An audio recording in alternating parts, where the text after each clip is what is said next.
বার্কশায়ার্স, West haven, রাত ৮টা। জানালার ওপারে ছড়িয়ে আছে ঘন তুষারের চাদর। ধূসর আকাশের নিচে রাস্তাগুলো যেন নিঃশব্দ, শুধুই মাঝে মাঝে দূরের কোনো গাড়ির চাকার শব্দ কানে আসে। ম্লান, ভিজে, থমথমে। জানালার কাছে জমে থাকা বরফের স্তর ধীরে ধীরে গলে চিকচিক আলো ঝরে পড়ছে মার্বেল করা মেঝেতে, যেন চাঁদের রূপালি ছায়া কাঁপছে ভেতরের নিস্তব্ধতায়। ঘরের ভেতর উত্তাপ আর ঠান্ডার এক অদ্ভুত মিশ্রণ। হিটার চালু থাকলেও বাতাসে জমে আছে একরাশ টান টান উদ্বেগ, যেন কোথাও বজ্রপাতের আগে ক্ষণিকের নিঃশ্বাস আটকে রাখা সময়।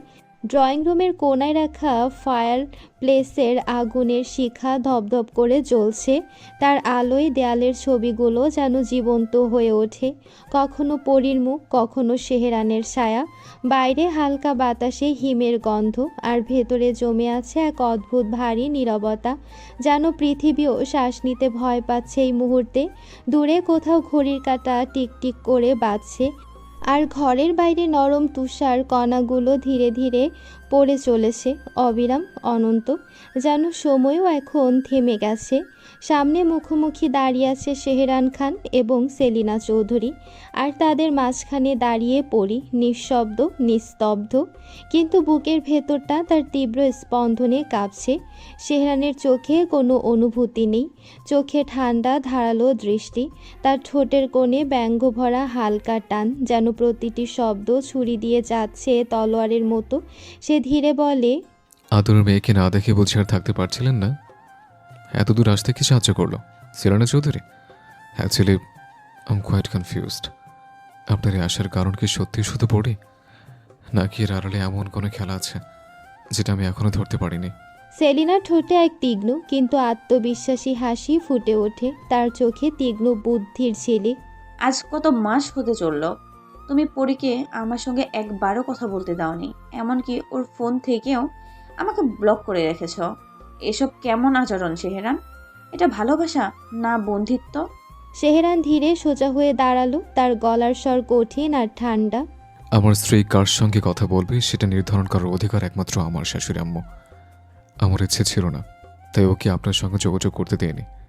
আর আপনার মেয়ে নিজেও চাইতো না আপনার সঙ্গে কথা বলতে। ও তো এখানে দাঁড়িয়ে আছে, একবার জিজ্ঞেস করে নিন। তারপর তীক্ষ্ণ দৃষ্টিতে সেহেরান পরীর দিকে তাকায়, স্বর আরও নিচু কিন্তু ভারী। তুই চুপ করে আছিস কেন পড়ি? তোর আম্মুকে বল, তুই কি নিজেও চেয়েছিস ওনার সঙ্গে যোগাযোগ রাখতে? পরী এক মুহূর্ত চোখ নামিয়ে রাখে, তারপর ধীরে মাথা তুলে দাঁড়ায় মায়ের সামনে। তার গলা কাঁপছে, কিন্তু স্বর স্থির রাখার চেষ্টা করে বলে, তুমি বাংলাদেশ থেকে এখানে এসেছো কি শুধু আমার জন্য আম্মু, নাকি তোমার অন্য কোনো উদ্দেশ্য আছে? মামা কি জানেন তুমি এখানে এসেছো? সেলিনা এক মুহূর্তের জন্য থমকে যায়, তার চোখে এক ঝলক কাঁপন, কিন্তু নিজেকে গুছিয়ে নিয়ে সামনে এগিয়ে আসেন। তার কণ্ঠে মাতৃত্বের ব্যথা, কিন্তু তাতে মিশে আছে সূক্ষ্ম বুদ্ধির ধার। এইসব কথা কেন বলছো পরি? আমি এসেছি শুধুমাত্র তোমার জন্যই। আমি ভেবেছিলাম তুমি সুখে আছো, কিন্তু এখন বুঝতে পারছি আমার ধারণাই ঠিক ছিল, তুমি মোটেও ভালো নেই। আর আমি জানি এর কারণ কি। তোমার স্বামী সেহরান খান, যে মনে করে আমার পরিবারের কারণে তার বোন সাইরার মৃত্যু হয়েছে, আর তার প্রতিশোধ নেওয়ার জন্যই সে তোমাকে বিয়ে করেছে। এই কথাটা তোমার স্বামী আমার চোখের সামনে বসে নিজের মুখে বলেছিল। ঘরের বাতাস ভারী হয়ে ওঠে, পরীর স্তব্ধ চোখে তাকিয়ে থাকে সেহরানের দিকে। তার ঠোঁট কাঁপছে, চোখে জল চিকচিক করছে। ও সেহরানের সামনে দাঁড়িয়ে বলে, আমি জানি আপনি প্রতিশোধ নিতে চান সেহরান, কিন্তু আমাদের বিয়ের সঙ্গে তো এই সব কিছুর কোনো সম্পর্ক নেই, তাই তো? আম্মু যা বলছে সেটা মিথ্যে, তাই না? বলুন আপনি, প্লিজ বলুন। সেহরান ডাকিয়ে দাঁতের দাঁত চেপে উত্তর দেয়, চোখের শিরা ফুলে উঠেছে তার, গলার স্বর ফিসফিস কিন্তু আগুন মাখা। হ্যাঁ, প্রতিশোধ নিতে চেয়েছিলাম, সবসময় চেয়েছি, এখনও চাই, কিন্তু সেটা তোর আম্মু আর তোর ভাইয়ের কাছ থেকে। আর এটা তুই খুব ভালো করে জানিস, আমাদের বিয়ের সঙ্গে এই প্রতিশোধের কোনো সম্পর্ক নেই পড়ি। সেলিনা মৃদু হেসে ওঠে, একটা শীতল হিসেবেই হাসি। সেহরান, তুমি অনায়াসে মিথ্যে বলছো। তুমি ভেবেছো আমি প্রমাণ ছাড়া এসেছি? আমি কিন্তু এই মুহূর্তে পরীকে প্রমাণ দেখাতে পারি। সেহরান ঠোঁটে ব্যঙ্গাত্মক হাসি টেনে বলে, আপনার যা ইচ্ছে তাই করুন শাশুড়ি আম্মু, আপনার কোনো নাটকে আমার লাইফের ভারসাম্য নষ্ট করতে পারবে না। আর সেলিনা কিছুক্ষণ নিস্তব্ধ দাঁড়িয়ে থাকে, তারপর ধীরে ব্যাগ খুলে ফোন বের করে, স্ক্রিন অন করে সেটি পরীর সামনে ধরে বলে, দেখেছো তো পরি, এই কথাগুলো, এই রেকর্ড তোমার স্বামীর কণ্ঠ না? একবার শুনে দেখো, তারপর বলো আমি মিথ্যে বলছি কিনা। ঘরের বাতাস হঠাৎ ভারী হয়ে যায়। বাইরে বৃষ্টি থেমে গেছে, কিন্তু ভেতরে শুরু হয়েছে এক অনিবার্য ঝড়, যার কেন্দ্রে দাঁড়িয়ে আছে প্রতিটি মানুষ, ভালোবাসা, প্রতিশোধ আর সত্যের নিষ্ঠুর সংঘর্ষে। পরীর বুকটা হঠাৎ কেঁপে উঠল। এক অজানা আতঙ্ক যেন তাকে পুরোপুরি গ্রাস করে ফেলেছে। ও স্থির হয়ে ফোনের দিকে তাকায়, যেখানে সেহেরানের রুক্ষ কণ্ঠে ভয়ঙ্কর সত্য উচ্চারিত হচ্ছে। আপনার মেয়েকে আমি প্রতিশোধের জন্য বিয়ে করেছি। হ্যাঁ, যত রকম কষ্ট ওকে দেওয়া যায় ততটাই ওকে দেব। ওকে আমি কখনোই মা হতে দেব না। যেমন নিষ্ঠুরভাবে আপনারা আমার বোনের জীবন শেষ করেছিলেন, তাকে মৃত্যুর মুখে ঠেলে দিয়েছিলেন, ঠিক তেমনভাবেই আমি আপনার মেয়ের প্রতিদিন, প্রতি মুহূর্ত একটু একটু করে ভেঙে কুড়িয়ে দেব। কারণ আমি জানি আপনার ছেলে এখনও বেঁচে আছে, আর আপনি আপনি আপনার মেয়ের প্রতি শুধু দুর্বলই নন, বরং তার চেয়ে ভয়ঙ্কর স্বার্থ লুকিয়ে রেখেছেন। এই কথাগুলো যেন পরীর হৃদয়ের গভীরে ধারালো অস্ত্রের মতো প্রবেশ করে। ওর নিঃশ্বাস বন্ধ হয়ে আসে, তবু নিজেকে সামলে রাখে। অন্যদিকে সেহেরান দাঁড়িয়ে আছে, স্থির অন্ধকার ছায়ায় ঢাকা এক অবয়বের মতো, বিড়বিড় করে বলে, তাহলে আপনি মাস্টার প্ল্যান করে এসছেন মিসেস চৌধুরী, পরীকে আমার কাছ থেকে আলাদা করার জন্য। গুড ট্রাই, কিন্তু এবার আপনার ষড়যন্ত্র কোনোভাবেই সফল হবে না। হ্যাঁ, পরী আমাকে কষ্ট দিয়েছে, স্বীকার করছে, কিন্তু সেই ভুলের শাস্তি আমি ওকেই দেব। তো আমার কাছে রেখে আমি ওকে আমার কাছ থেকে এক মুহূর্তের জন্য দূরে যেতে দেব না, কখনোই না। সেলিনা চৌধুরী এবার পরীর হাত থেকে ফোনটা কেড়ে নিয়ে এক তাচ্ছিল্য মেশানো হাসি হেসে বলে ওঠেন, দেখলে পরি, আমি তো আগে থেকেই বলেছিলাম এই ছেলেটা একদিন তোমাকে ধোকা দেবে। সে এতদিন তোমার সাথে অভিনয় করেছে প্রতিটি মুহূর্তে। কিন্তু আজ পরীর চোখে জল আসে না, বরং তার মুখে ভেসে ওঠে জেদ আর অশ্রুত বেদনার রেখা। মাথা ঘুরে উঠলেও সে নিজেকে দৃঢ়ভাবে সামলায়। ওই কণ্ঠ হঠাৎ কঠিন হয়ে ওঠে, উনি মুখে যাই বলুক না কেন, আমার সাথে উনি কোনো অন্যায় করেননি। আমি একটা কথাও বিশ্বাস করি না আম্মু। প্লিজ আমার সংসারটা নষ্ট করার চেষ্টা করো না। সেহরান নিরাবেগ চোখে তাকিয়ে থাকে পরীর দিকে। তার মুখে কোনো অভিব্যক্তি নেই, শুধু এক নিঃশব্দ প্রত্যাশাহীনতা। সেলিনার চোখ জ্বলে ওঠে ক্রোধে, কণ্ঠে বিষ। তুমি নিজের আম্মুকে অবিশ্বাস করছো পরি? এখনো সময় আছে, আমার সঙ্গে চলো। এখানে থাকলে তুমি ভয়াবহ ভুল করবে। পরী এবার চিৎকার করে ওঠে, এই বিয়েটা আমি নিজের ইচ্ছে করিনি আম্মু। তুমি আর মামা নিজেরা সিদ্ধান্ত নিয়ে আমায় বিয়ে দিয়ে দিয়েছিলে। তাহলে এখন কেন আমায় বাঁচতে দিচ্ছ না নিজের মতো? আমি কোনো খেলনার পুতুল না যে যার যখন মন চাইবে আমায় নিয়ে খেলবে। এখন থেকে আমার নিজের সিদ্ধান্ত আমি নিজেই নেব, আর কেউ না। এই বলে পরী সেখানে আর এক মুহূর্ত না দাঁড়িয়ে সিঁড়ি দিয়ে উপরে উঠে যায়। প্রতিটা পা ফেলতে ফেলতে যেন পৃথিবী থেকে এক ধাপ দূরে সরে যায় সে। সেহরান ওর যাওয়ার দিকে তাকিয়ে ফিসফিস করে বলে, পরে তোর ইচ্ছে হোক বা অনিচ্ছা, তোকে সারা জীবনে রেপিস্টের কাছে বন্দী হয়ে থাকতে হবে। মুক্তি বলে কিছুই নেই তোর জন্য। এরপর ওর ঠোঁটে ফুটে ওঠে ব্যঙ্গের হাসি, চোখে বিকৃত বিদ্রুপ। সেলিনার সামনে গিয়ে বলে ওঠে, অ্যামেজিং শাশুড়ি আম্মু, এইবার আপনার পরিকল্পনাটা ঠিক কিভাবে ফ্লপ হয়ে গেল বলেন তো? আপনার নিজের মেয়ে আপনাকে বিশ্বাস করছে না। ভাগ্য দেখুন আপনার, খুবই দুঃখজনক। সেলিনা গর্জে ওঠেন, তুমি ওর ব্রেন ওয়াশ করে ফেলেছো সেহেরান। আমার সম্পর্কে ওকে বিষিয়ে তুলেছো সেহেরান। এটা একদমই ঠিক করনি। সেহরানের মুখে তখন ভয়ঙ্কর ক্রোধের ছায়া। সে হিসিয়ে বলে, ঠিক যেভাবে আপনার জন্য আমার মা আর বোনের জীবনে ভয়াবহ পরিণতি হয়েছিল, ঠিক সেইভাবে আমি আপনার ছেলে আর আপনার থেকে ভয়ানক পরিণতি করব। আপনি নিজেই একদিন সব স্বীকার করবেন। সেলিনা এবার এক অদ্ভুত ঠান্ডা হাসি এসে বলে ওঠেন, তুমি এখনো শিশুর মতোই ভাবছো সেহেরান। তুমি আমায় স্বীকার করতে বলছো এমন এক অপরাধের কথা যার অর্ধেক দায় অবশ্য আমার, কিন্তু পুরো সত্য জানলে তোমার পায়ের নিচ থেকে মাটি সরে যাবে। হ্যাঁ, সাইয়ারার মৃত্যুর দায় আমার কিছুটা ছিল, কিন্তু এর আসল অপরাধী অন্য কেউ। ছায়ার মতো তোমার খুব কাছেই ছিল সেই মানুষটা, যে এই পুরো নাটক পরিচালনা করেছে পেছন থেকেই। যে মানুষটাকে তোমরা অন্ধভাবে বিশ্বাস করো, ভালোবাসো, সেই আসলে তোমাদের ধ্বংসের মূল স্থপতি। সেহেরান অবাক চোখে বিস্ময়ের শূন্যতা নিয়ে তাকিয়ে থাকে। আপনি কি বলছেন? কাকে বোঝাচ্ছেন আপনি এসব মিথ্যা কথা? সেলিনা নিচু স্বরে প্রায় ফিসফিসিয়ে বলে ওঠে, মানে এত বছর আমি নিজেও একটা ভুলের মধ্যে ছিলাম, কিন্তু হঠাৎ একদিন আমার সব ভুল ভেঙে গেছে। হ্যাঁ, মানছি সাইয়ারার মৃত্যুর জন্য পুরোপুরি আমি একাই দায়ী না, তবে যে দূরে বসেই সম্পূর্ণ নিখুঁতভাবে এই গোটা গেমটা খেলেছে সে তোমার খুবই কাছের একজন মানুষ, যাকে তোমরা এক কথায় অন্ধবিশ্বাস করো। সে খুব সুন্দরভাবে তোমাদের ঠকিয়েছে। অবশ্য এর জন্য তোমরা প্রত্যেকেই দায়ী, ঠিক যেমন তোমার পাপা আমার কাছে বেশি অপরাধী। একটা কথা মনে রেখো সেহেরান, বাপ আর মায়ের করা ভুলের শাস্তি তাদের সন্তানদের সব সময়ই পেতে হয়, আর তোমরা সেটাই পাচ্ছ।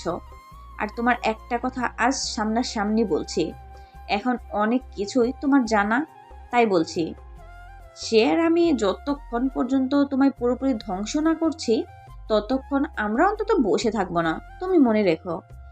আর রইলো আমার মেয়ের কথা, ওকে এখান থেকে ঠিকই আমি নিয়ে যাব, তুমি কিচ্ছু করতে পারবে না। সেহেরান স্তব্ধ হয়ে যায় ও অস্থির হয়ে বলে, আপনি কার কথা বলছেন? সত্যি করে বলুন। এক সেকেন্ড, আপনি ইচ্ছাকৃতভাবে আমায় ভুল বোঝাচ্ছেন, তাই না? সেলিনা ঠোঁটে তৃপ্তির হাসি টেনে বলে, আমি সম্পূর্ণ সত্যিটাই বলেছি সেহেরান। খুব গিরগিটি তুমি, এমন এক প্রতারণার মুখোমুখি হবে যার জন্য কোনো প্রস্তুতি তোমার নেই, যাকে তুমি আজও আপনজন ভাবছো, কাল তাকেই তুমি চিনতে পারবে না অচেনা হিসেবে। আমি শুধু তোমার সেই রিয়াকশন দেখতে চাই যেদিন তুমি জানবে তোমার চারপাশে কেবল সব মুখোশধারী মানুষ ঘিরে আছে। আজ তোমাকে এভাবে জ্বলতে দেখে আমার মনে ভীষণ শান্তি লাগছে, আর সেই শান্তি পূর্ণ হবে যেদিন দেখব তুমি সম্পূর্ণ ধ্বংস হয়ে গেছো। সেহেরান ক্রোধে কাঁপতে থাকে, চোখে জ্বলন্ত আগুন, ওর মনের ভেতর যেন ঝড় বয়ে যায়। কার কথা বলছে এই মহিলা? আবার কি নতুন নাটক শুরু হলো?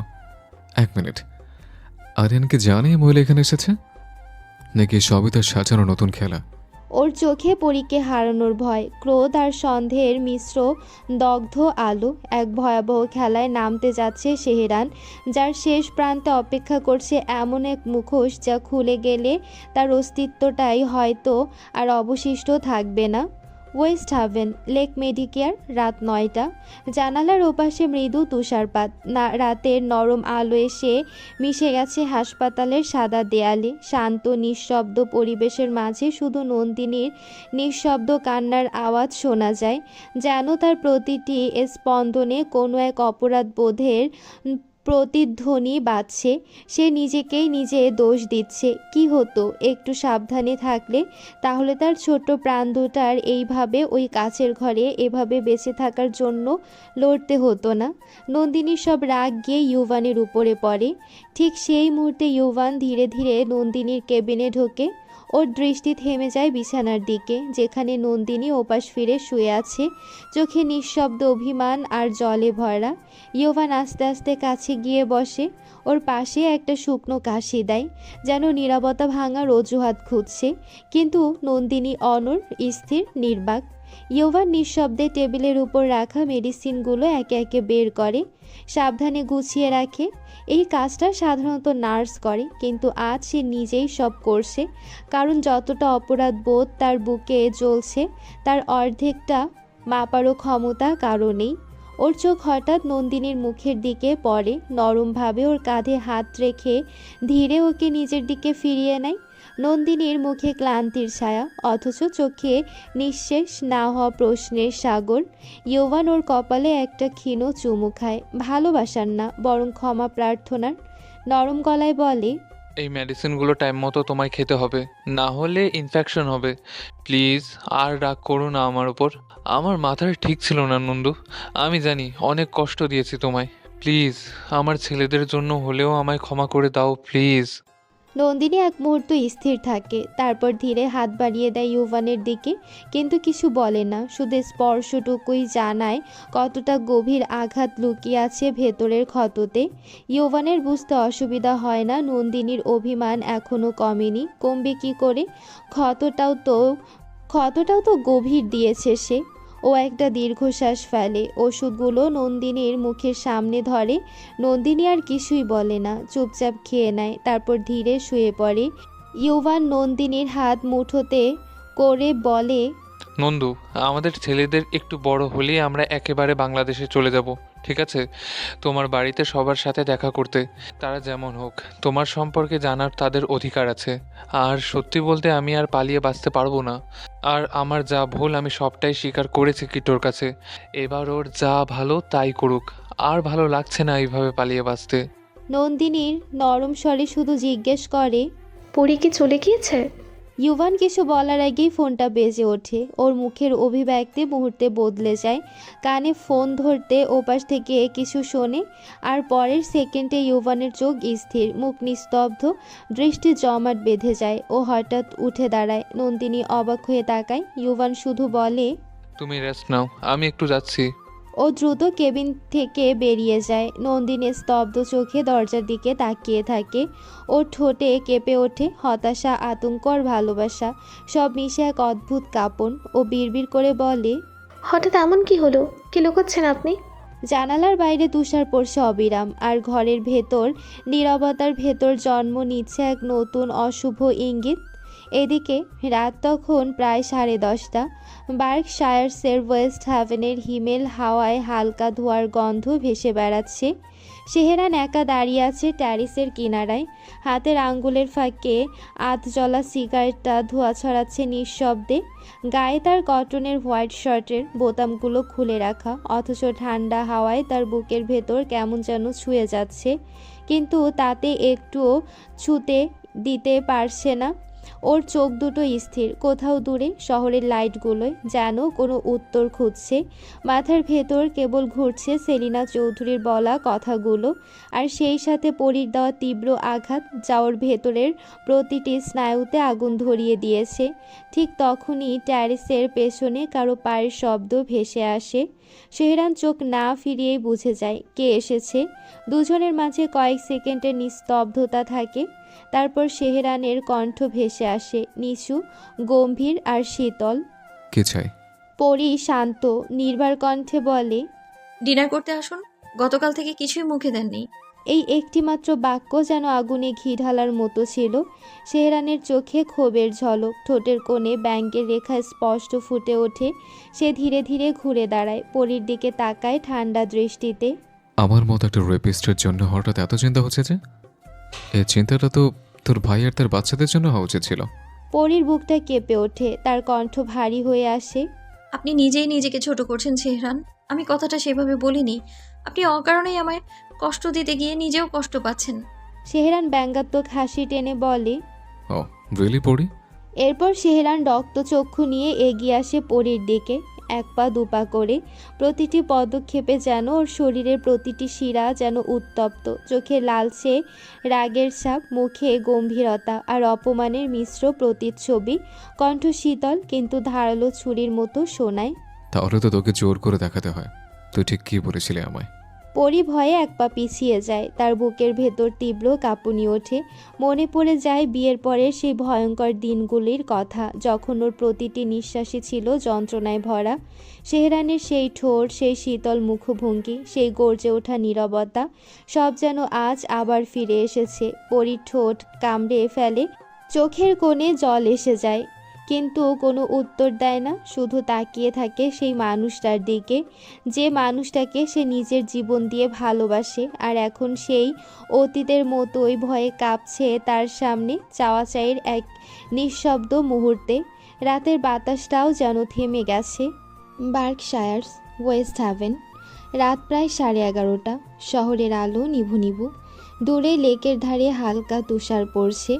ট্যারেসের বাতাসে ঠান্ডা হাওয়া বইছে, কিন্তু তাতে সেহরানের ভেতরের আগুন নিভছে না।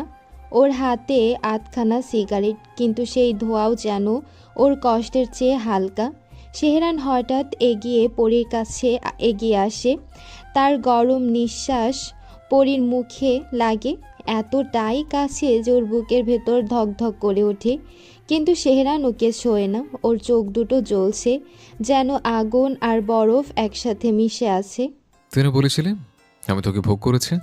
তার কণ্ঠ নিঃস্ব, গম্ভীর, অথচ কাঁপছে অদৃশ্য রাগে। তুই ভুল কিছু বলিসনি পড়ি। আমি সত্যিই তো তোর শরীরকে ভোগ করেছি, কিন্তু জানিস আমি তোকে প্রতি মুহূর্ত ছুঁয়েছিলাম শুধুমাত্র ভালোবাসা দিয়ে। আর এখন তোকে স্পর্শ করতে আমার ঘৃণা হচ্ছে।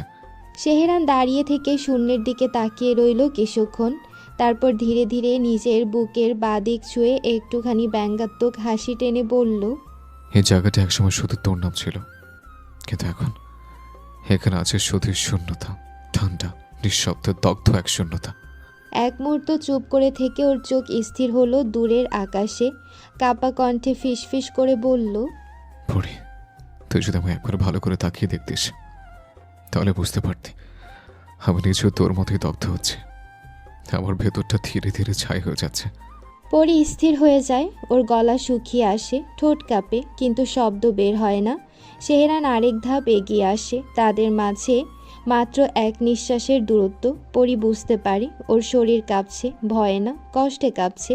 সেহরান নিচু গলায় বলে, তুই আমার কাছে আজও আগের মতোই সুন্দরী পড়ি, কিন্তু তোর এই সৌন্দর্য এখন আমাকে ভীষণ পড়ায়, খুব একটা টানে না। একসময় তোর এই মুখটা আমি আমার সব শান্তি খুঁজে পেতাম, কিন্তু আজ এই মুখটা আমাকে প্রতি মুহূর্তে আমার করা ভুলটা মনে করিয়ে দিচ্ছে। পরির চোখ বেয়ে জল গড়িয়ে পড়ে, ওর ঠোঁট কাঁপে। আমি ভুল করেছি আমি জানি, কিন্তু আমি তো আপনাকে খুব ভালোবাসি সেহরান।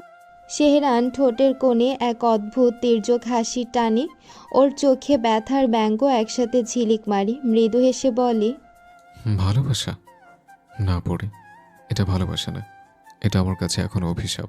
পরি আহত কণ্ঠে বলে, আপনি কিভাবে এমন কথা বলতে পারেন? আমার ভালোবাসা আপনার কাছে অভিশাপ?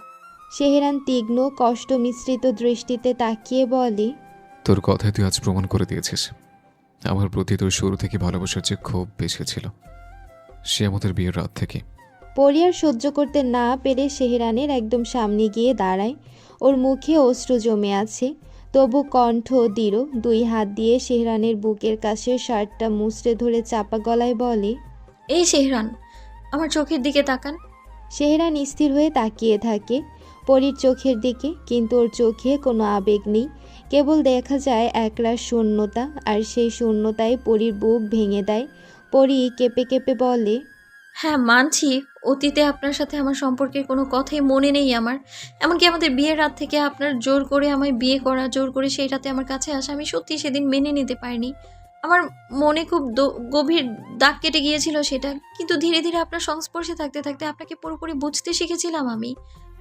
তখন থেকেই আপনাকে ভালোবাসি আমি। পুরনো আমিটাকে আমার মনে নেই সে কেমন করে তার সেহরানকে ভালোবাসতো, কিন্তু এখন এই আমিটাকে আমি জানি সে আপনাকে ছাড়া, আপনিটাকে ছাড়া এক মুহূর্ত কল্পনা করতে পারে না কিছুই। এমনকি আপনাকে ছাড়া তো আমি বাঁচতে পারবো না। আপনি কি এটা বোঝেন না? আমি সেদিন নিজের মধ্যেই তো ছিলাম না, সত্যি বলছি। আমার ওই কথাটা বলা একদম ঠিক হয়নি। প্লিজ আবার আগের মতো হয়ে যান না প্লিজ। সেহরান এবার পরীর দিকে একবার তাকিয়ে সিগারেটটা ছুঁড়ে ফেলে দেয় দূরে। ধোঁয়ায় ঢাকা পড়ে যায় তাদের মুখ দুটো। তারপরও পরীর হাত দুটো খুব যত্ন করে নিজের বুকের উপর থেকে সরিয়ে নিজের হাতের মুঠোতে ধরে। এক ঝটকায় পরীকে নিজের একদম বুকের সাথে মিশিয়ে নেয় খুব জোরে। পরীর নিঃশ্বাস নিতে কষ্ট হয়, ও নিজের স্বামীর মুখের দিকে তাকিয়ে থাকে। সেহরান এবার ওকে বলতে থাকে, যখন ছোট ছিলাম তখন জানতাম না আমার দুইটা মা, কিন্তু ধীরে ধীরে বড় হওয়ার সাথে সাথে বুঝতে পারলাম সবার নিজের মা একজনই হয়, কিন্তু আমার সেক্ষেত্রে নিজের বলতে দুইটা মা। কারণ আমার মায়ের ক্যান্সার ধরা পড়ায় তিনি জীবিত অবস্থায় বাবাকে দ্বিতীয় বিয়ে করেন, অথচ তিনি নিজের স্বামীর ভাগ পুরোপুরিভাবে অন্য কাউকে দিতেই পারেননি। প্রতিনিয়ত নিচে তো কষ্ট পেতেনই, সেই সাথে আমার বাবাও কষ্ট পেতেন। এমনকি যে মানুষটাকে শুধুমাত্র আমাদের দুই ভাই বোনের ভালোর জন্য বাবা মায়ের কথা রাজি হয়েছিল, সে যদি খানকে বিয়ে করার জন্য, তাতে আমাদের দুই ভাই বোনের কতটুকু লাভ হয়েছিল জানিস? পরীর চোখ ভিজে যায়, ওর কণ্ঠ নরম, কিন্তু ভেতরে অসহ্য যন্ত্রণা হচ্ছে। ও জিজ্ঞেস করে, তারপর? সেহরান বলে, এরপর এনারা তিনজনই ওনাদের লাইফে টানাপোড়েনের মধ্যেই ব্যস্ত থাকতেন, যার ফলে আমি আর সাইয়ারা আপু আমরা নিজেদের মধ্যেই নিজেরা খুঁজে নেই একজন আরেকজনের মধ্যে পরিবার থেকে না পাওয়া ভালোবাসা, স্নেহ আর আশ্রয়। খুব একা ছিলাম আমরা। এমন পুরো পৃথিবী জুড়ে আমার বোন ছিল, আর তার জন্য আমি ছিলাম, কিন্তু এর মধ্যেই আবার সেহরি ছিল আমাদের জীবনে। আর তারপর থেকে আমার আম্মু ধীরে ধীরে পাথর হতে থাকেন। আমি নিজের চোখে তার যন্ত্রণা দেখেছি, কিন্তু এরপর কি হলো, সব কিছু কেমন পাল্টে যেতে থাকে। হঠাৎ আমাদের লাইফটা এলোমেলো হয়েছে, আর সেই মুহূর্তে তুই ছিলি আমার সেই অসুস্থ দিনগুলোর একমাত্র শান্তির জায়গা। পরি অবাক কণ্ঠে বলে। আমি কিন্তু কিভাবে? শেহরান হঠাৎ পরীর মুখে একটা ফু দেয়, আর পরি চোখ বন্ধ করে নেয়। এরপর সে খুব আবেগী হয়ে বলে, হ্যাঁ, তুই তোর এই ছোট ছোট হাত দিয়ে আমার কাছে রোজ রোজ বায়না করা বড় হয়ে তুই আমায় বিয়ে করবি। আমি ছাড়া তুই কিছু বুঝতিস না পড়ি, তুই সবসময় আমার পিছু পিছু ঘুরতিস। তোর ছোট্ট ছোট্ট আবদারগুলো সব আমায় ঘিরেই ছিল, আর আমি তো সেই পাগলামিতে পুরোপুরো ডুবে গিয়েছিলাম। কারণ তুই তখন যতই ছোট ছিলিস না কেন, আমি তো যথেষ্ট বড় ছিলাম। তখন ভুলেই গিয়েছিলাম তোর আর আমার বয়সের তফাৎ, ভুলেই গিয়েছিলাম আমার কষ্টের জীবনের কথা। তাই তখন আমি সিদ্ধান্ত নিয়েছিলাম তোকে আমার লাইফে সারা জীবনের মতোই আমার সাথে জড়িয়ে রাখতে চাই। যেভাবে হোক তোকে আমি আমার লাইফে পুরোপুরি চাই।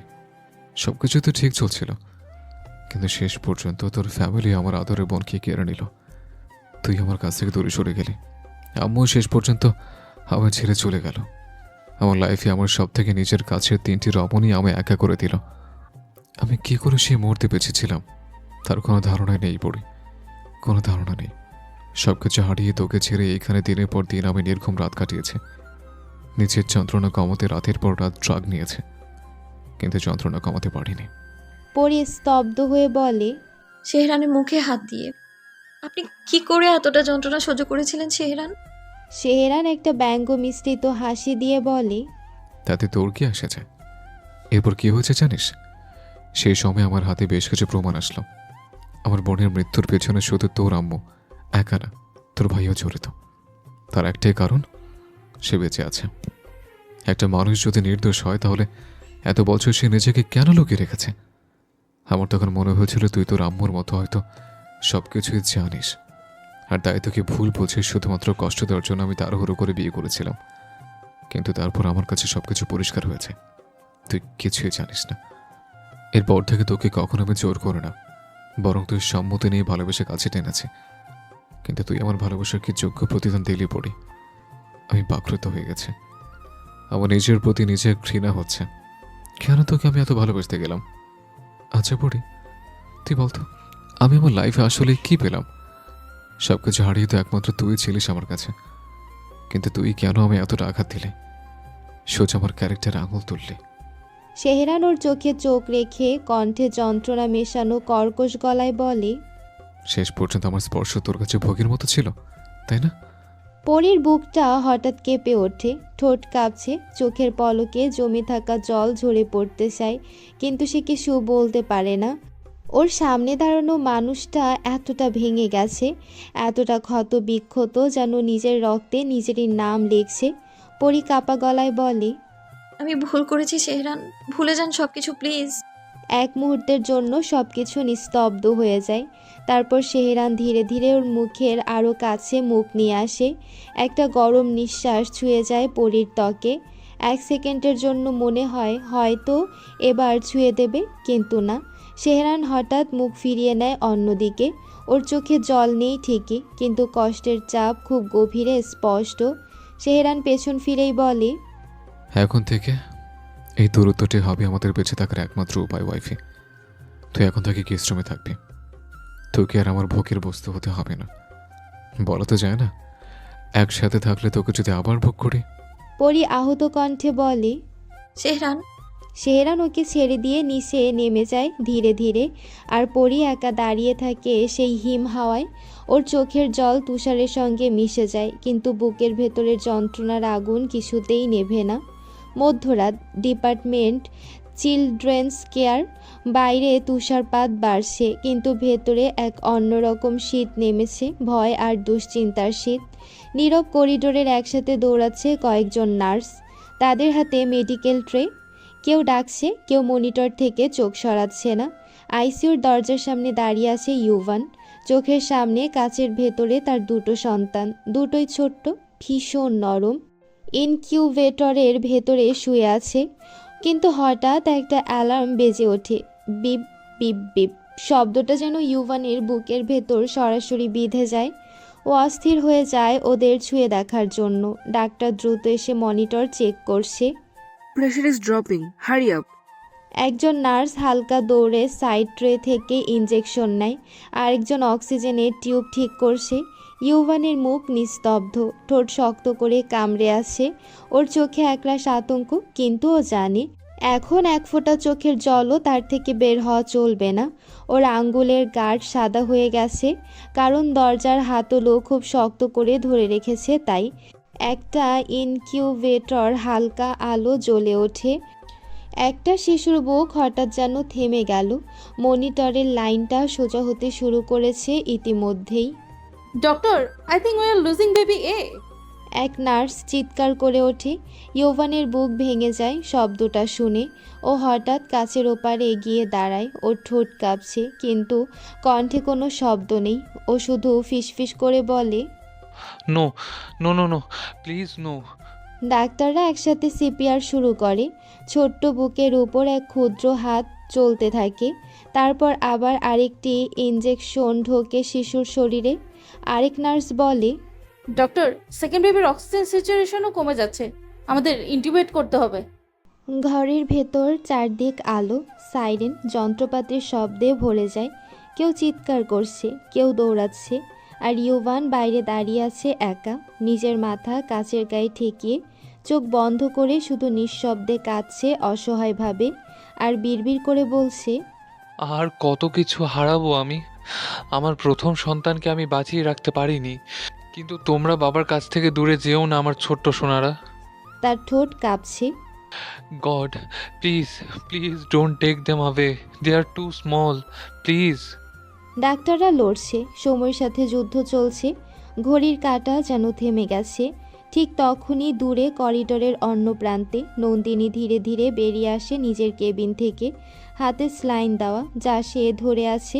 চোখে ক্লান্তি, সে এখনও কিছু জানে না, কিন্তু ওর মনটা অস্থির হলেও ওর মুখে একটুখানি আশার ছায়া, যেন ভাবছে হয়তো আজ একটু ভালো খবর পাবো, আমার বাচ্চাদের ছুঁয়ে দেখতে পারবো।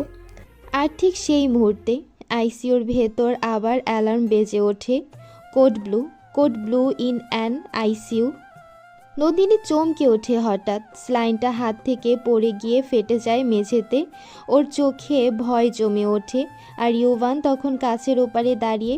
এক মুহূর্তের জন্য তাদের চোখ মিলল, আর সেই দৃষ্টিতেই নন্দিনী বুঝে গেল হয়তো সব কিছু শেষ হতে চলেছে। একজন নার্স দৌড়ে এসে ওকে শক্ত করে ধরে রাখে। এদিকে বাইরে তুষার থেমে গেছে কিছুক্ষণ হলো, কিন্তু ভেতরে যুদ্ধ তখনও থামিনি। এনআইসিওর ভেতরে সময় থেমে আছে। শুধু মনিটরের বিপ বিপ শব্দে বোঝা যায় ওই ছোট্ট জীবন এখনও পুরোপুরি হার মানেনি।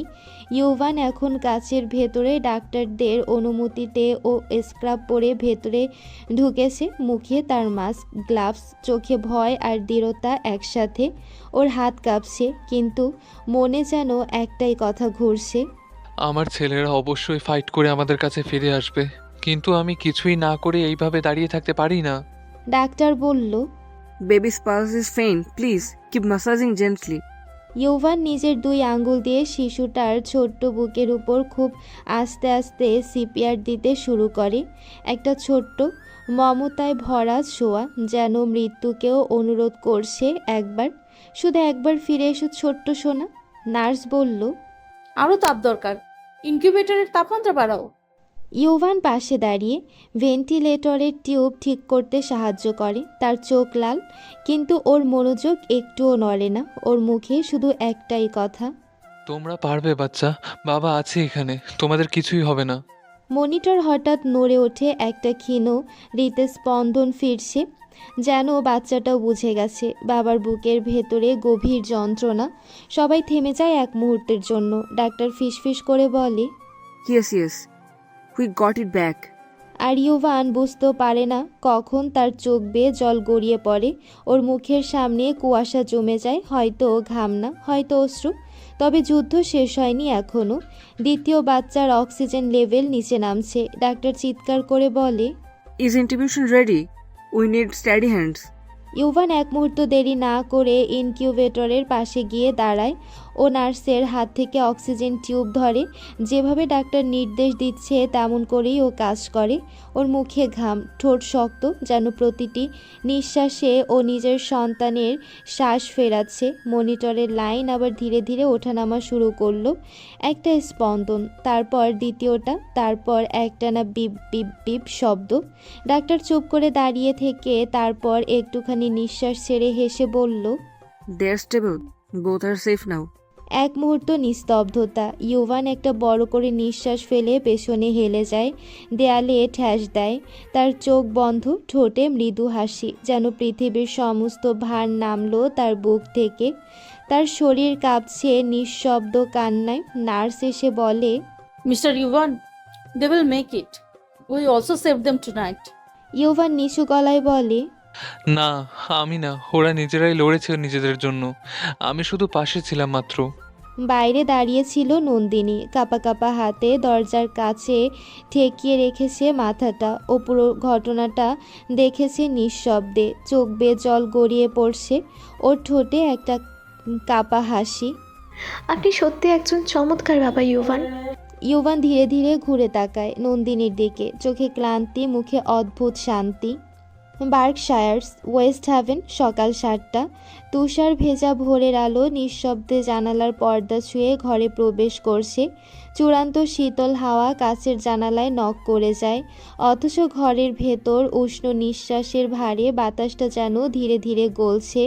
সেহরান খালি গায়ে, সদ্য শেষ করেছে তার প্রতিদিনের ওয়ার্কআউট। তার কাঁধ জোড়া ঘামে চকচক করছে, নিঃশ্বাস এখনও গভীর। সে কিচেনের দিকে এগিয়ে গিয়ে ব্ল্যাক এসপ্রেসোর 1 কাপ কফি তৈরি করে। তারপর নির্লিপ্ত ভঙ্গিতে লিভিং রুমে এসে সোফায় বসে। ফ্লাফি তার ছোট্ট তুলতুলে শরীরটা নিয়ে হঠাৎ কোথা থেকে যেন দৌড়ে এসে তার পায়ের কাছে এসে দাঁড়ায় আর টানতে থাকে সেহরানের প্যান্টের প্রান্ত। সেহরান ভ্রু কুঁচকে নিচের দিকে তাকায়, একটুখানি বিরক্ত স্বরে বলে, কি ব্যাপার, আজ হঠাৎ আমার কাছে এলে? ইদানিং তো তুই আমার কাছ থেকেও বেশি ওর কাছে ঘোরাফেরা করিস, তোর নতুন মালকিনের কাছে।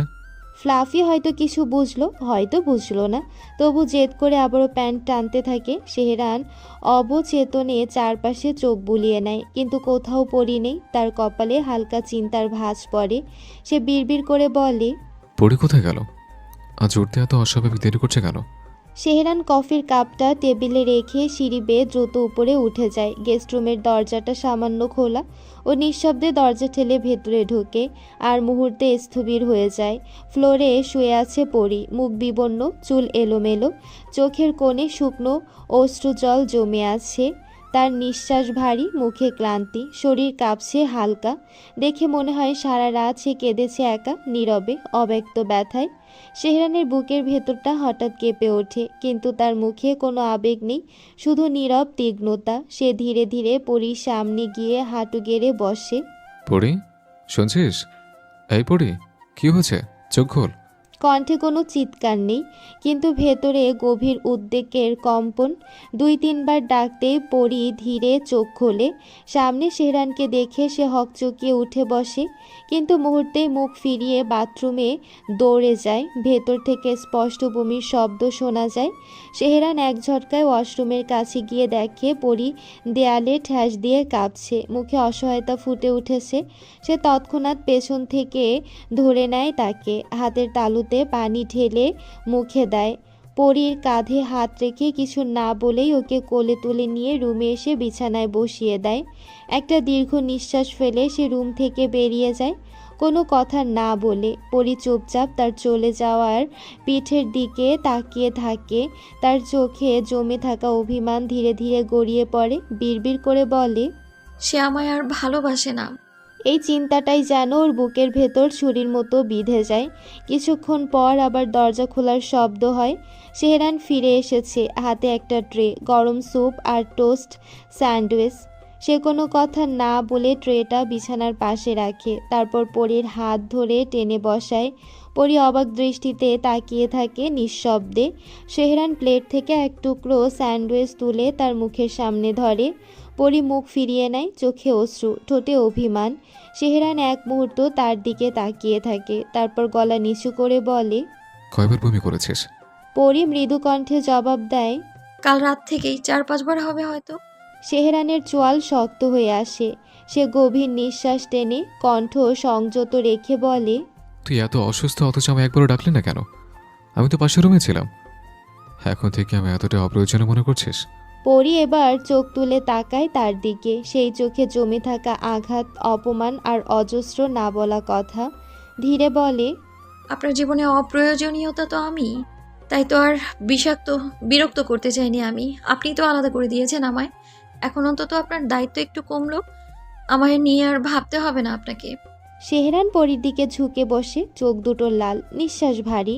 হঠাৎ ওর বাহু দু হাতে চেপে ধরে দাঁতে দাঁত চেপে বলে, মাথায় এমনিতে গরম আছে, উল্টাপাল্টা কথা বলে আর বাড়িয়ে দিস না পড়ি। লিসেন, তোর ভাষ্য মতো আমি তো খারাপ, মেনে নিয়েছে, কিন্তু একটা কথা বল, তুই অসুস্থ হলে আমি কি কখনো তোর পাশে ছিলাম না? কখনো কি তোর কষ্টে চোখ ফিরিয়ে নিয়েছে? হ্যাঁ, তুই যখন এতটা অসুস্থ তখন তো আমি বললে তুই সারাটা তেমন করে কষ্ট কাটাতে হতো না।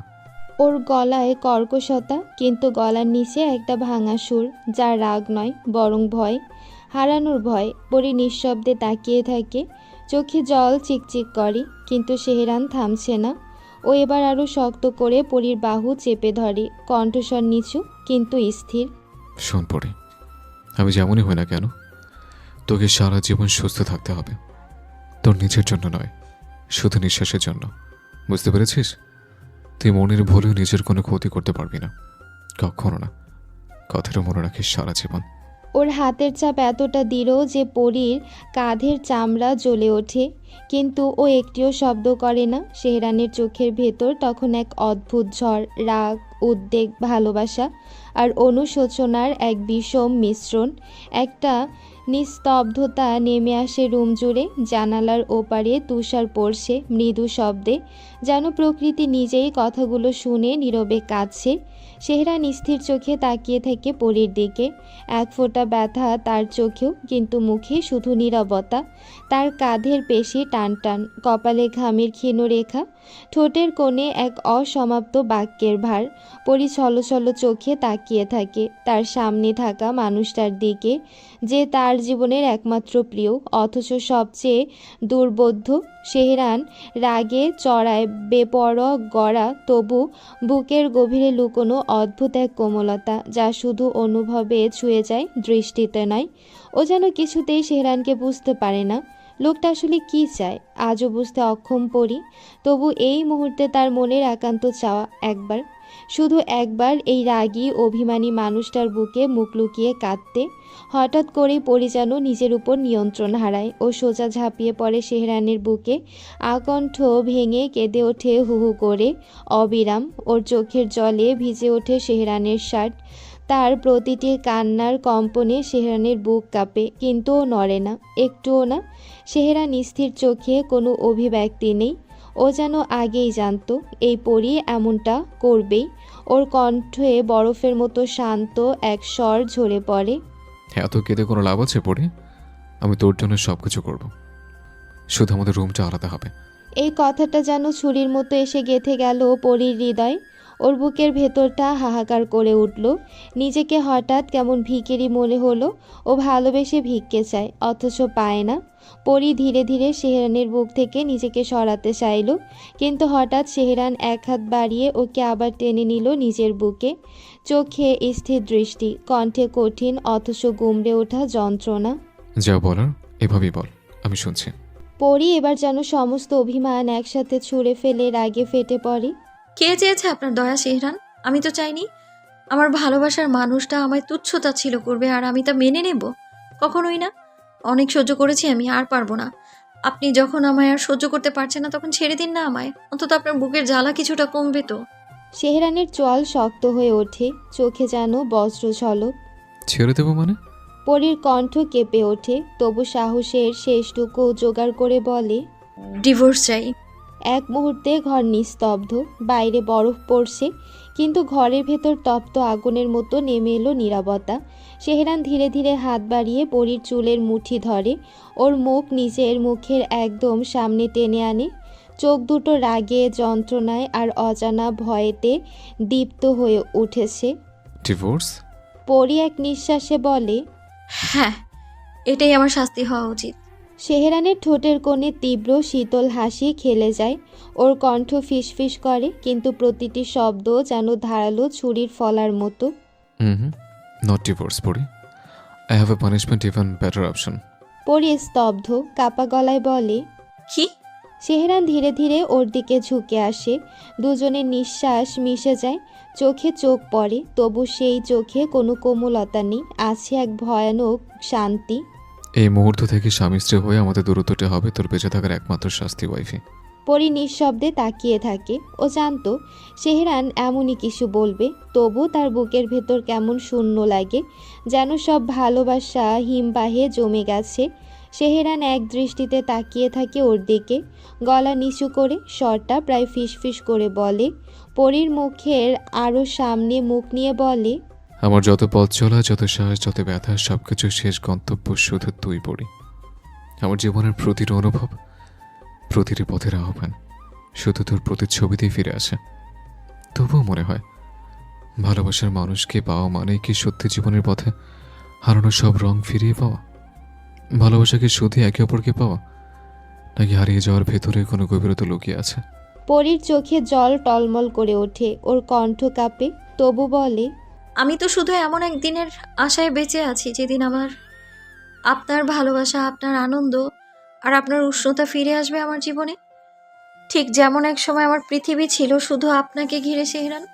ঘর নিঃশব্দ, শুধু জানালার ওপারে তুষারপাতের নরম শব্দ, যেন প্রকৃতিও এই নিঃশেষ ভালোবাসার সাক্ষী হয়ে কাঁদছে নিঃশব্দে, অচেনাভাবে। বাইরে শীতের সকাল, কিন্তু ঘরের ভেতর জ্বলছে অন্যরকম উত্তাপ, ভালোবাসা, অভিমান আর এক নিঃশব্দ দূরত্বের আগুন। খান অ্যাটেলিয়ার অব আর্কিটেকচার, সকাল 10টা। রাহুলের আজ অফিসে কাজের চাপে যেন শ্বাস নেওয়ার ফুরসত নেই।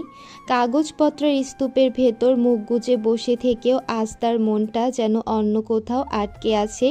সেহরান 2 দিন হলো অফিসে আসছে না, ফোন করলেই কল রিসিভ করছে না। তবু পরীর কাছ থেকে খবর পেয়েছে সব কিছু নাকি ঠিক আছে, তাই রাহুল ভেবেছে ওদের দুজনকে কিছুটা সময় দেওয়া দরকার।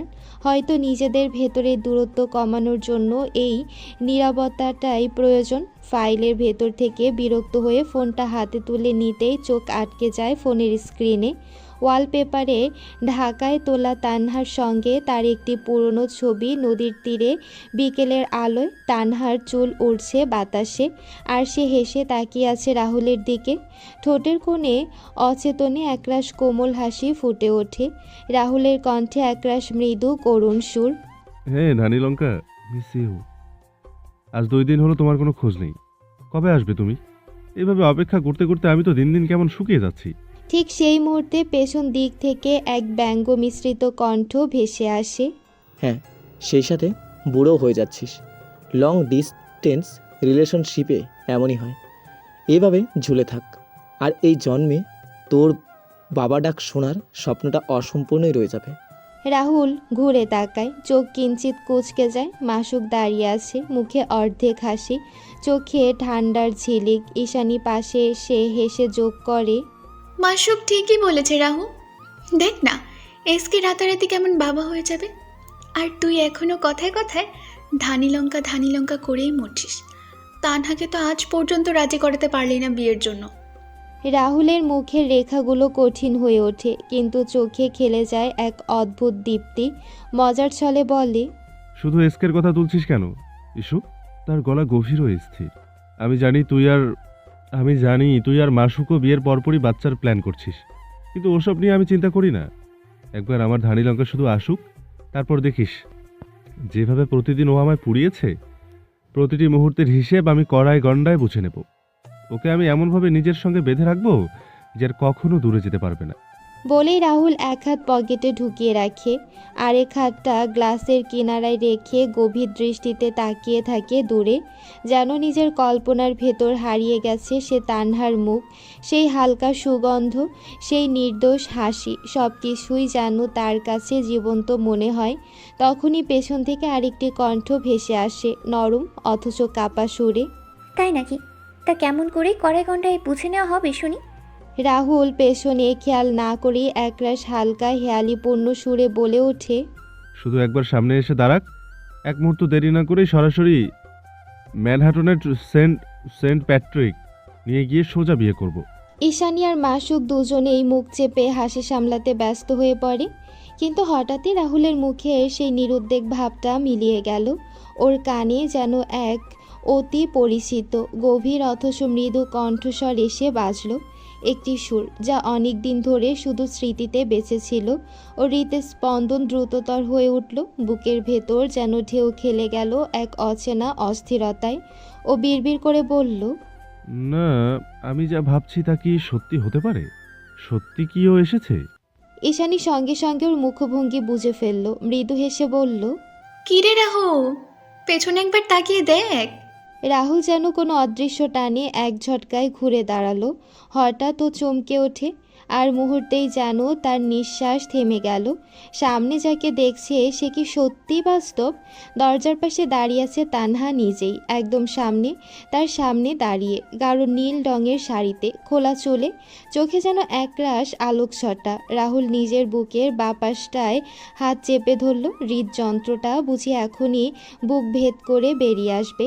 আর তানহার মুখে ক্লান্তি, চোখে অজস্র অভিমান জমে আছে, কিন্তু ঠোঁটের কোণে একরাশ অস্পষ্ট হাসি, যেন বলছে, আমি তোমার কাছে এসেছি, কিন্তু তোমার এই কঠিন অভিমান ভাঙতে পারবো তো?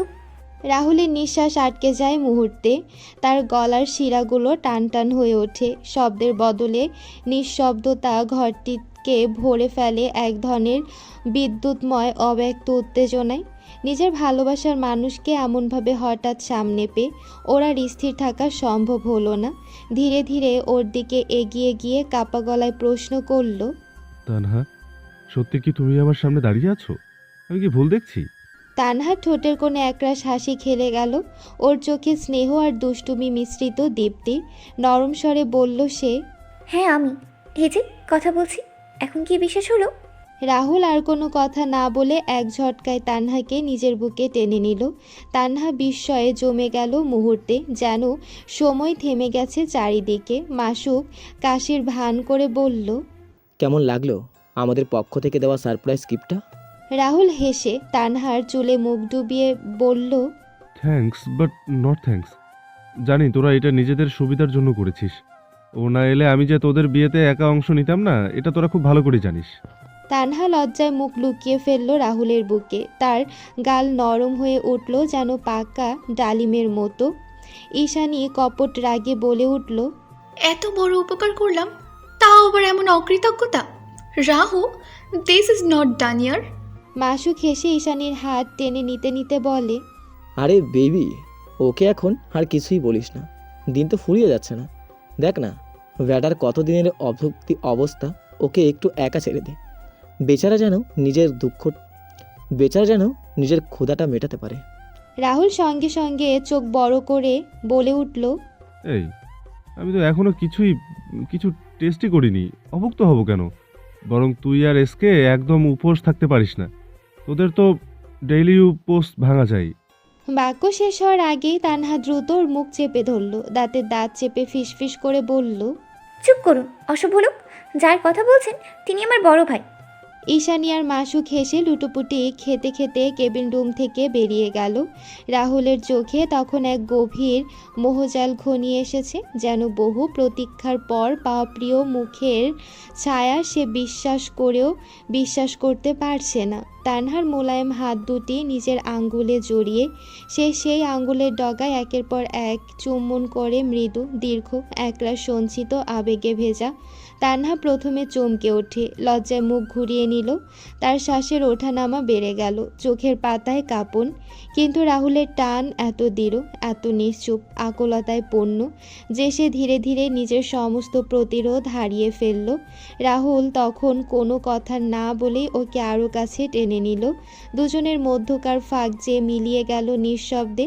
আর সেই মুহূর্তে রাহুল তানহার মুখের দিকে ঝুঁকে তার ঠোঁট দুটো দখল করে নিল এক অবতীর্ণ ভিন্ন আবেগে। তানহা প্রথমে ছটফট করলো, কিন্তু পরক্ষণেই যেন সমস্ত প্রতিরোধ গলে গেল নরম নরম উষ্ণতায়। বহুদিনের বিরহ, অভিমান আর অনুচ্চারিত ভালোবাসা সব মিলেমিশে গেল সেই এক দীর্ঘ চুম্বনে। কিছুক্ষণ পরে রাহুল ধীরে ধীরে তার ঠোঁট ছেড়ে দিল। দুজনের নিঃশ্বাস ভারী, বুকের ভেতর দুলছে অদ্ভুত এক নীরব উন্মাদনা। রাহুল এবার তানহার কোমর জড়িয়ে ধরে, ওর চোখে চোখ রেখে মৃদু স্বরে বলল, তোমার শাড়িতে আজ অসম্ভব সুন্দর লাগছে ধানীলঙ্কা, যেন চাঁদের আলোয় ভেজা নীল সমুদ্রের ঢেউ। কিন্তু তুমি যে আমাকে এমন এক বিশাল সারপ্রাইজ দেবে তা আমি ভাবতেও পারিনি। তুমি একা এসেছো বুঝি? এসকে কিছু জানে? তানহা মৃদু হেসে রাহুলের মুখে আলতো করে হাত রাখল। ওর কণ্ঠ নরম, কিন্তু ভেতরে এক আশ্চর্য প্রশান্তি ঝরে পড়ছে। রিল্যাক্স, আমি একা আসিনি। বড় আব্বু, বড় আম্মু আর আমার আব্বু তিনজনেই সাথে এসেছেন। তবে আব্বু তাড়াতাড়ি ফিরে যাবেন, কারণ ওদিকের সমস্ত দায়িত্ব এখন মিস্টার রৌনফের হাতে। আম্মু আসেনি, নানুর শরীর ভালো নেই। এই নিন, আপনার সব প্রশ্নের উত্তর পেয়ে গেলেন তো?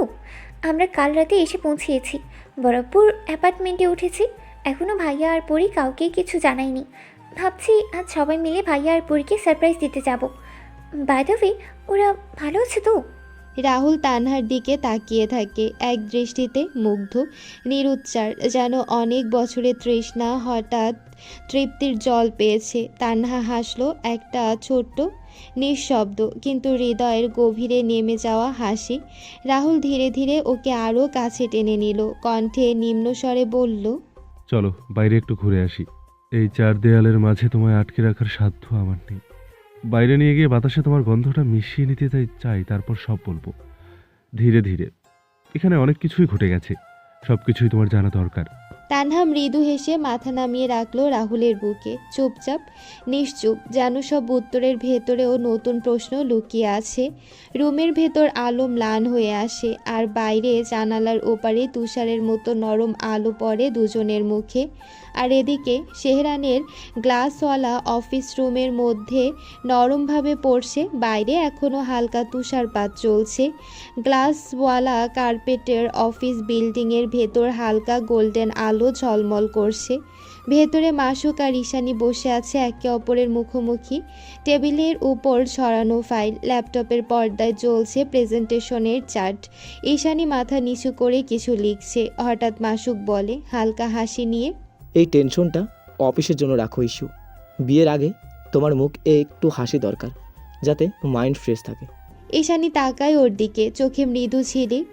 তুমি আর রাহুল না থাকলে প্রজেক্ট এত দূরে আসতোই না। কিন্তু আমি চাই বিয়ের পরেও কেউ যেন না বলে ঈশানী এখন সিরিয়াস না। মাসুক ফাইল বন্ধ করে একটু এগিয়ে আসে ঈশানীর দিকে, ওর চোখে মায়া আর দুষ্টুমি ভরা। ওর কানের কাছে ফিসফিস করে বলে, আমি চাই বিয়ের পর তুমি শুধু আমার নামটাই সিরিয়াসলি নাও। ঈশানীর কান গরম হয়ে উঠলেও হেসে নিচু গলায় বলে, তুমি তো সত্যি আমেরিকা থেকেও একদম দেশি হয়ে গেছো। বুঝেছি, এসকের হাওয়া লেগেছে। দুজনেই একসাথে হেসে ওঠে। জানালার ওপারে তুষার ঝরছে, আর গ্লাসে প্রতিফলিত হচ্ছে দুজনের মুখ।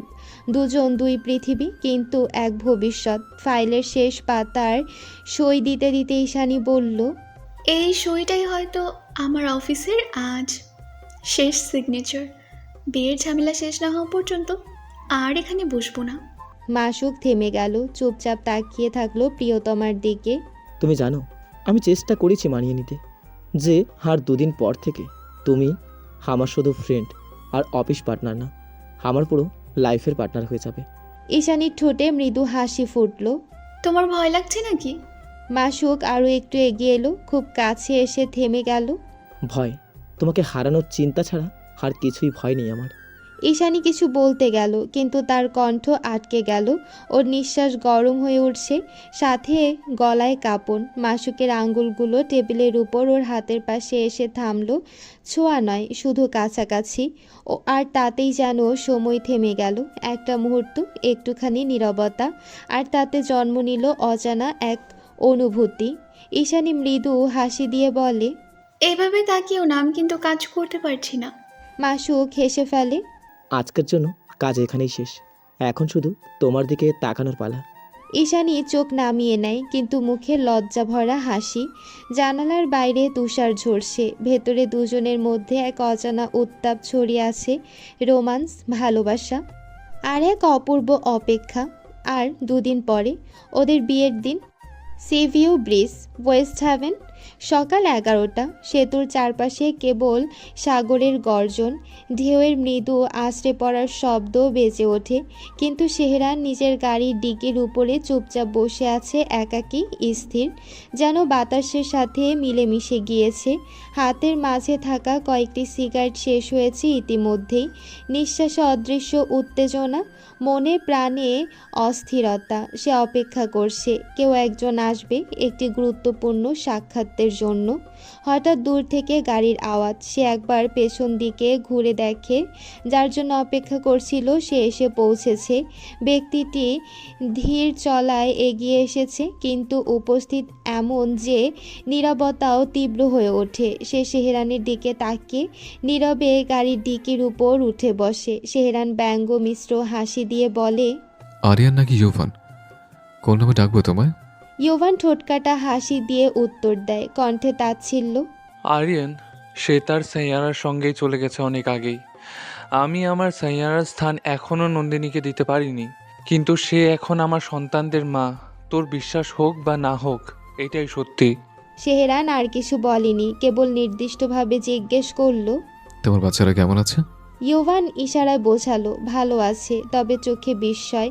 সে সেহরানের অচেনা স্বভাবের আভাস পায়। কৌতূহলে জিজ্ঞেস করলো, তুই হঠাৎ করে আমার সঙ্গে দেখা করতে চাইলি কেন কিট্টু? সেহরান ধীরে ইউভানের হাতে এক সিগারেট ধরিয়ে দিয়ে বলল, কণ্ঠে ধূর্তি ও স্থিরতা। অনেক ভেবে দেখেছে, তোমার সম্পূর্ণ কথা একবার শুনে দেখব। তুমি সত্যি নির্দোষ কেন সেটা সময় বলে দেবে। তোমার বোন তোমায় খুব বিশ্বাস করে, আর আমি পড়িকে, তাই ওর জন্য এসেছি। তোমার কাছ থেকে জানতে অনেক কথা আছে, যা একমাত্র তুমিই জানো। আমি চাই তুমি আমার সবটাই বলো। এই নিউজটা তোমার জন্য গুড নাকি ব্যাড জানি না, তাও বলছে তোমার আম্মু সিরানা চৌধুরী এসেছেন এখানে। আমার লোক বলেছে, শুনলাম তিনি তোমায় খুঁজে চলেছেন। হয়তো ওনার ধারণা তোমার সাথে আমাদের এখনো দেখা হয়নি। ইউভান কেঁপে ওঠে, ভয়ে উত্তেজনায় বলে, কি বলছিস কিট্টু? সেই মহিলা এখানে? এখন কি হবে? তিনি নিশ্চয়ই আমাদের সবার ক্ষতি করার জন্য এখানে এসেছেন। আর পরি কি জানে তার কথা? সেহরান অবাক হয়ে প্রশ্ন করল ধীরভাবে। সত্যি তুমি কিছুই জানো না?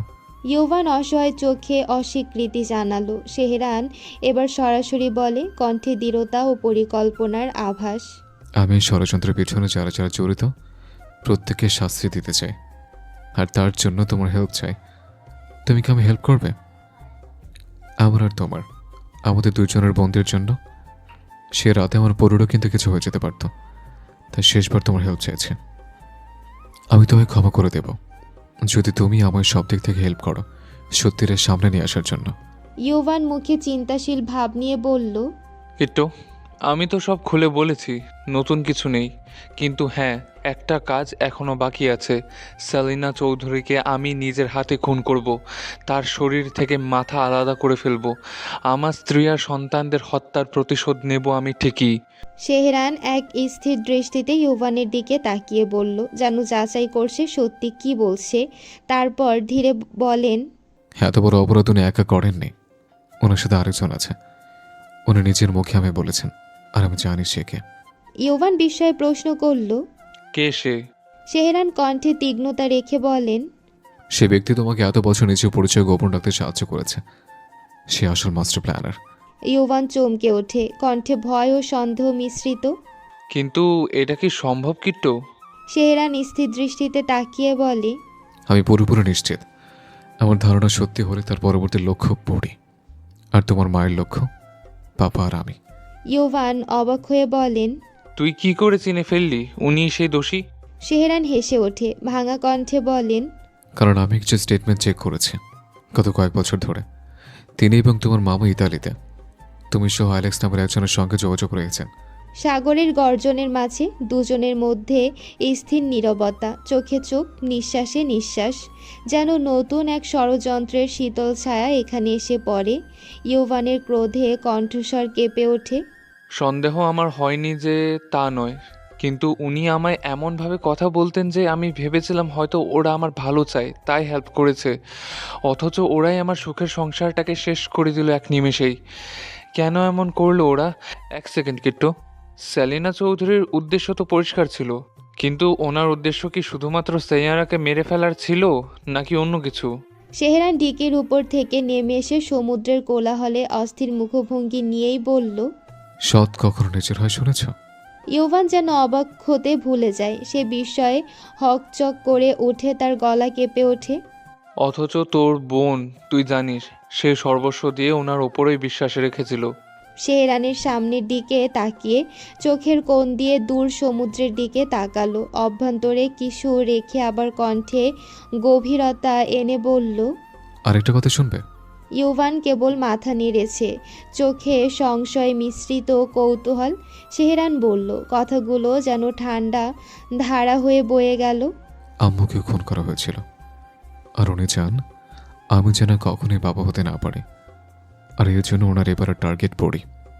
কিন্তু এবার যে আমি ওনাকে সব থেকে বড় শাস্তিটা দেব যদি আমার পরীর কিছু হয়। ইউভান ওর দিকে তাকিয়ে থাকে, স্তব্ধ হয়ে যাবতীয় গোপন ভয় সংকেত, তার কণ্ঠে কেবল এক টুকরো বিস্ময় আর ভীতি। তুই কি বলছিস? উনি তাহলে আমাদের পুরো পরিবারকেই টার্গেট করেছিল? তবে কি আমি যা ভাবছি তাই ঠিক? ওনার উদ্দেশ্য শুধুমাত্র প্রপার্টি নয়, বরং আমাদের পুরো পরিবারের ধ্বংস করার ওনার মূল উদ্দেশ্য ছিল। ওনার অনেক ক্রোধ জমে আছে আমাদের প্রতি। সেহরানের ঠোঁটের কোণে ক্ষীণ এক তীক্ষ্ণ হাসি ফোটে, সে মাথা নেড়ে ইশারায় হ্যাঁ বুঝিয়ে দেয়, আর মনে মনে বলে, প্ল্যান সাকসেসফুল। এবার দেখো তোমাদের প্রত্যেকের জন্যই কতটা ভয়ানক শাস্তি অপেক্ষা করছে। আর ইউভান নিজের মনে বিড়বিড় করে বলে, আমি জানি কিট্টু, এটা তোর প্ল্যান, কিন্তু আমি জেনে শুনেই এবার তোর ফাঁদে পা দিয়েছি, শুধু এইটা বোঝানোর জন্য যে আমি সত্যি কোনো অপরাধ করিনি। কিন্তু তোর আর পরীর কোনো ক্ষতি আমি হতে দেব না। দূরে সমুদ্রের ঢেউ, এই দুজনের মধ্যে নীরবতা, সব মিলিয়ে এক অদ্ভুত শিহরণ জন্মায়। বাতাসে যেন পৃথিবীর সব অপরাধী ঘুরে বেড়ায়।